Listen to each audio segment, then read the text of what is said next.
அப்படி வரும்போது நம்ம தாத்தா பாட்டன் காலத்துல கொண்டு வர்ற மாதிரி தூக்கு போசியில கட்டுச்சோறும் கடிச்சுக்கிறவங்க கொண்டு வந்து சாப்பிட்டுட்டு போயிட்டா எந்த தொந்தரவுமே இல்லைங்கய்யா. இன்னைக்கு பாத்தீங்கன்னா விதவிதமா தின்பண்டங்களை வந்து நெகிழி கவர்கள்ல அடைச்சி விற்கிறாங்கய்யா. அதை வந்து தங்களோட வசதிக்கு தகுந்தாப்புல கொண்டு வர்றீங்கய்யா.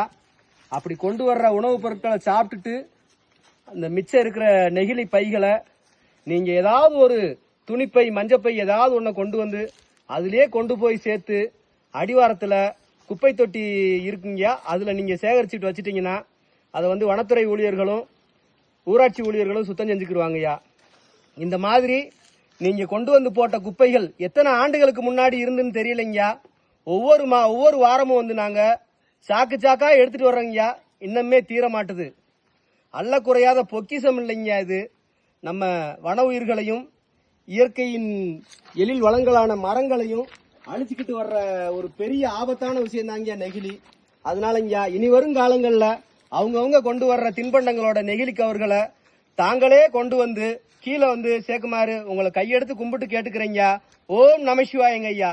ஓம் நம சிவாய.